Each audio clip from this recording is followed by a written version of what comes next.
James Carter sat at his kitchen table, the kind of table that had seen more bills than breakfasts. And let me tell you, this morning wasn't shaping up to be any better. The sunlight crawled reluctantly through the blinds, casting long shadows over a stack of paperwork that looked more like a monument to frustration than anything useful. At 42 years old, James was supposed to be one of those men who had made it. You know the type, the one who walks into a room and people sit up a little straighter. Not because they want to, but because they have to. But life, oh, life, doesn't give a damn about your plans, your titles, or how hard you've worked. It's got this nasty habit of tossing bricks at your face just when you think you've got it all figured out. James stared at the pile of papers in front of him, each one taunting him with its fine print and bureaucratic nonsense. It wasn't that he couldn't understand it, he could probably recite the contents of a financial statement in his sleep. But today, it all felt heavier. More personal. Maybe it was the stress of running a massive company. Maybe it was the nagging thought that no matter how high he climbed, the world always found a way to remind him of where he came from. And where was that, you ask? Southside Chicago, baby. The kind of place where dreams either grow teeth or get eaten alive. James wasn't born with a silver spoon in his mouth, hell, there wasn't even a plastic one. His father worked double shifts at a steel mill until the day he was fired for daring to speak up about unsafe working conditions. You've got to be 10 times better than them, his father used to say, the words seared into James's brain like a brand. Not twice. 10 times. Because they'll never let you forget who you are. James had taken that advice to heart. He'd clawed his way out of that neighborhood through scholarships, internships, and endless late nights. He built himself into a man that people couldn't ignore. And yet, here he was, 20 years later, staring at a stack of papers like it was some cruel reminder that no matter how far you go, the world has a way of dragging you back down. But James wasn't about to let that happen. Not today. Today, he had a plan. You see, James had this little habit. Every now and then, he liked to go undercover. No suits. No ties. No chauffeur waiting in the car. Just James, in a beat-up leather jacket and jeans that looked like they hadn't been washed in weeks. It was his way of staying grounded, of seeing the world the way most people did. Unvarnished and raw. And today, he decided to visit one of the branches of his own bank. Not for a big meeting. Not to shake hands and make speeches. But just to see how things really ran when nobody knew who he was. He picked a branch downtown, the kind of place that looked polished on the outside but had a reputation for treating its customers less than fairly. James had heard whispers. Complaints about long wait times, dismissive staff, and, in more than one case, outright discrimination. It wasn't something he could ignore. He grabbed his wallet, his keys, and a baseball cap that had seen better days, then headed out the door. He wasn't expecting much. A few raised eyebrows, maybe a little impatience from the staff. But what he walked into? That was a whole different story. When James stepped into the bank, the air hit him like a wall. You know that feeling? The one where you walk into a room and suddenly everyone pretends you don't exist? Yeah, it was that. The space was sleek, all marble floors and shiny counters, but it felt colder than a morgue. A few customers were scattered around, waiting in line or filling out forms. The staff, mostly white, barely glanced up as he entered. James made his way to the counter, keeping his head low. He wasn't there to cause a scene. Just to observe. The guy behind the counter, mid-30s, with a face that screamed I peaked in high school, gave him a once-over that lasted just a little too long. His name tag read Mike, and James could already tell he was going to be a problem. Can I help you? Mike asked in the tone of someone who clearly didn't want to. Yes, James replied evenly. I'd like to withdraw $5,000 from my account. Mike raised an eyebrow, leaning back slightly like James had just asked to borrow his car. Do you have ID? James pulled out his wallet and handed over his driver's license along with his bank card. Mike took them with a deliberate slowness that made James's teeth clench. What's the account number? Mike asked, his tone dripping with suspicion. James gave it to him. Mike typed it into the computer, his fingers moving like molasses. After what felt like an eternity, he frowned. Yeah. We can't do that, Mike said, sliding the cards back across the counter. James blinked. Excuse me? We don't have that kind of cash on hand, Mike said, shrugging. You'd need to put in a request. And even then, we'd have to verify certain things. Certain things? James repeated, his voice dangerously calm. Like what? Mike smirked, the kind of smirk that made you want to punch someone in the teeth. Like whether the funds are legitimate. For a moment, James just stared at him, the words hanging in the air like a bad smell. Legitimate. That one word hit him harder than any insult ever could. He felt the weight of every barrier he'd ever had to break through. Every indignity he'd swallowed just to get to where he was. And here he was again, being treated like a criminal for daring to exist. James took a deep breath, forcing himself to stay calm. He wasn't going to let this guy see how much he'd gotten under his skin. Not yet. Well, James said, leaning slightly closer to the counter. How about you check again? Mike sighed dramatically, like James was asking him to perform brain surgery. Look, sir, he said, dragging out the last word like it was an insult. Even if we had the cash, which we don't, you'd need to provide additional documentation. You know, to prove you're not, you know. James's jaw tightened. No, he said slowly. I don't know. Why don't you explain it to me?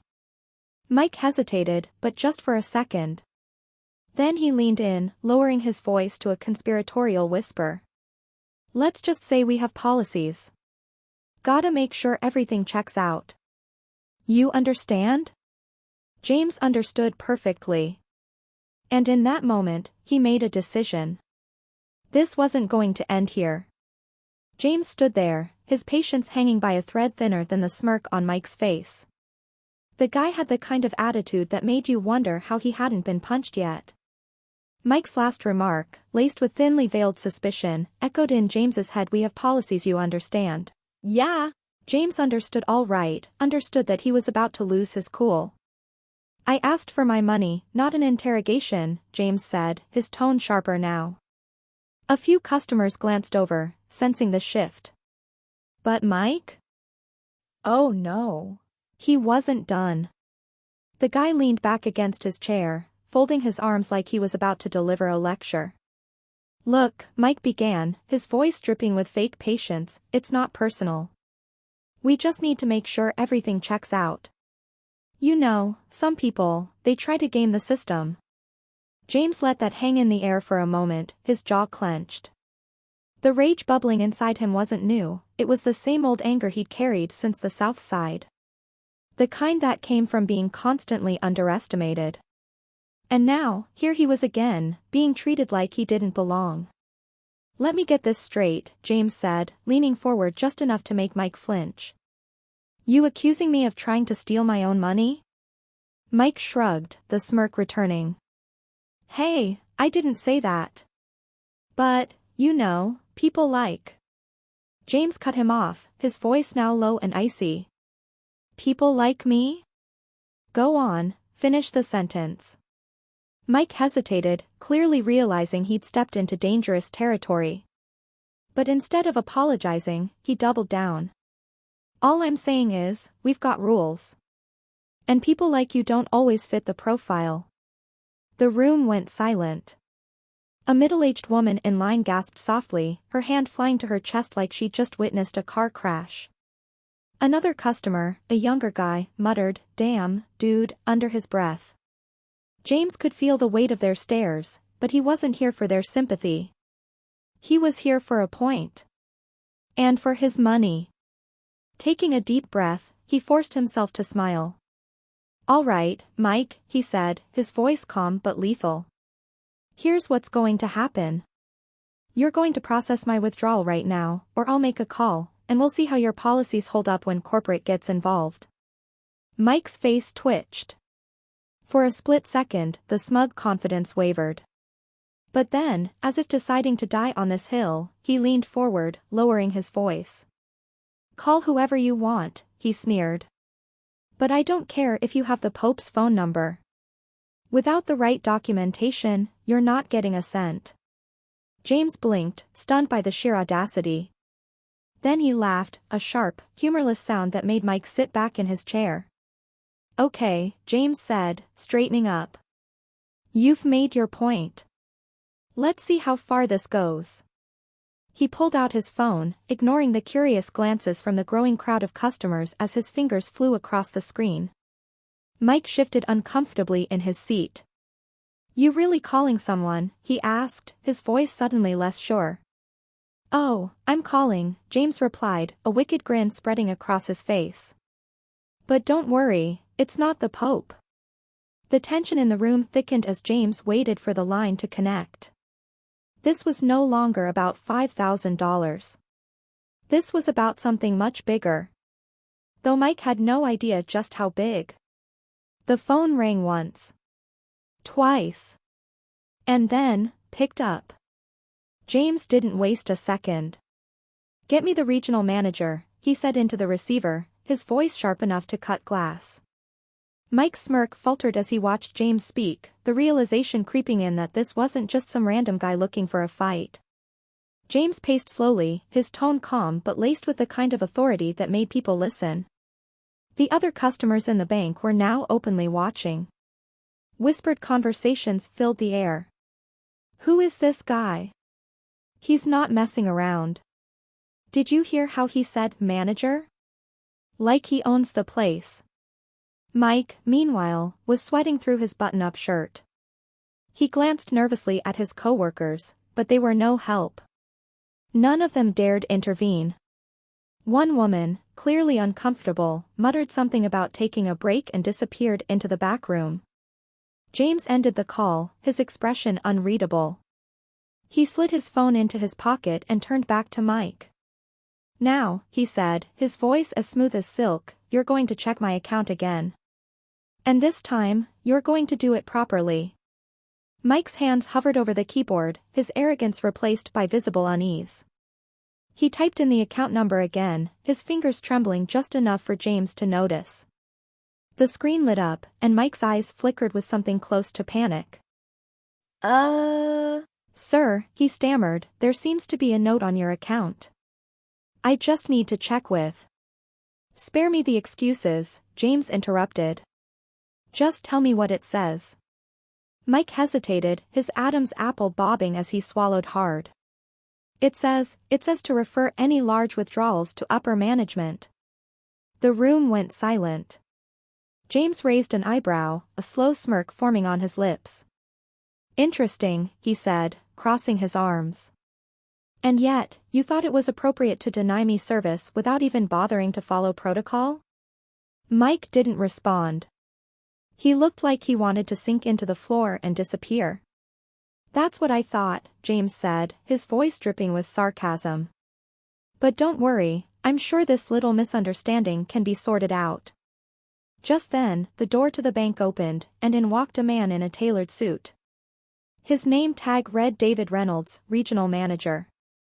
He scanned the room quickly, his eyes landing on James. The recognition was immediate, and his expression shifted from confusion to pure dread. "Mr. Carter," David said, hurrying over. "I didn't realize you were visiting today." Mike froze, his eyes darting between James and David, his mouth opening and closing like a fish gasping for air. James turned to David, his expression cool and composed. "I didn't realize either, David, but it seems your staff needs a little retraining." David's face turned a shade paler. "I assure you, this isn't how we usually operate. I'll handle it personally." "Oh, you'll handle it all right," James said, his voice rising slightly. He gestured to the crowd of onlookers. "Because I'm not the only one who's seen how your team treats people. And believe me, this is going to be a very public problem if it's not addressed immediately."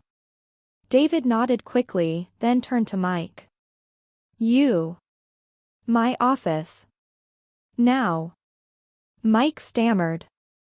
But Now, David snapped, his voice carrying the weight of someone who knew his own job might be on the line. Mike scurried away, leaving the counter unmanned. The other employees avoided eye contact, their faces a mix of embarrassment and fear. James watched him go, his expression unreadable. "Thank you for your time, David," James said, his tone laced with finality. "We'll be talking more soon. But for now, I'd like my $5,000. David nodded furiously. "Of course, Mr. Carter. Right away." As the cash was finally handed over, James took a moment to glance around the room. The customers, the staff, even David, all of them were looking at him like they had just realized they were in the presence of someone far more powerful than they'd imagined. But James wasn't done. Not yet. James pocketed the stack of crisp bills, each one feeling like a small victory. But he wasn't here just to teach one cocky employee a lesson, this was about something much bigger. He turned to David, who still looked like he was trying to figure out how to salvage the situation. "David," James said, his voice calm but carrying a sharp edge. "I'll need a copy of the employee handbook. And while you're at it, pull up the complaint logs for this branch over the past 6 months. David's eyes widened. "Mr. Carter, Did I stutter?" James interrupted, fixing him with a look that could freeze lava. David nodded so quickly it looked like his head might fall off and scurry toward his office. The other employees were frozen in place, clearly unsure of whether to jump in or run for the hills. James ignored them and turned to the customers. The room was dead silent, everyone waiting to see what would happen next. "Now, I know what you're all thinking," James said, his voice loud enough for everyone to hear. "Who is this guy? Why is he making such a big deal over a withdrawal?" A few chuckles rippled through the crowd. James smirked, pausing just long enough to build the tension. "Let me answer that for you," he continued. "I'm James Carter. And I don't just bank here, I own this entire damn place." The room erupted. Gasps, whispers, and even a few outright laughs filled the air.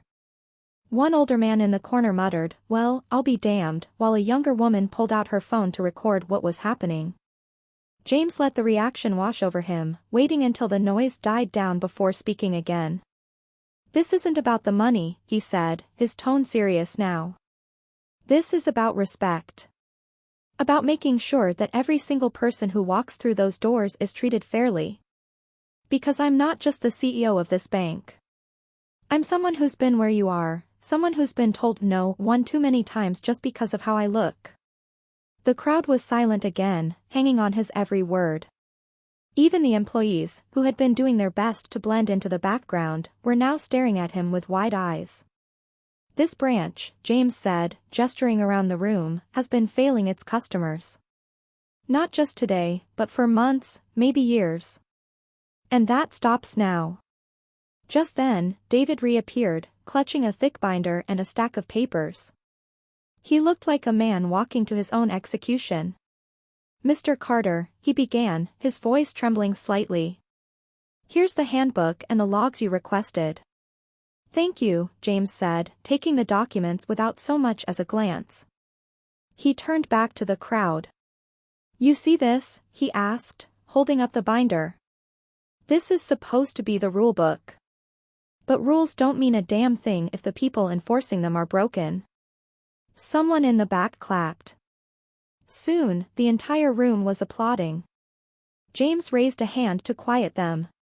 "Now, here's what's going to happen," he said, turning back to David. "You're going to audit this branch, top to bottom. Every employee, every policy, every damn transaction.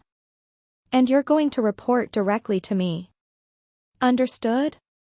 "Yes, sir," David said, his voice barely above a whisper. "And as for Mike," James continued, his voice dropping into an icy calm, "he's fired. Effective immediately." David nodded, but James wasn't done. He turned back to the customers, his voice rising again. "If any of you have ever been mistreated in this branch, or any other branch of this bank, I want to hear about it today.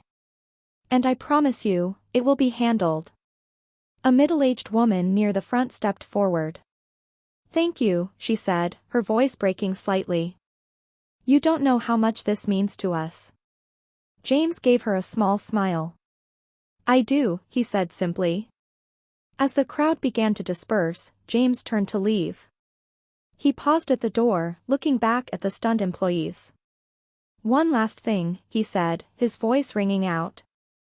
This isn't just about fixing this branch. This is about setting an example.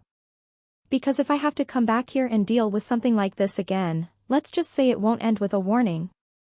With that, he walked out, leaving behind a room full of people who would never forget the day James Carter, the CEO they didn't even recognize, walked into their bank and flipped the script.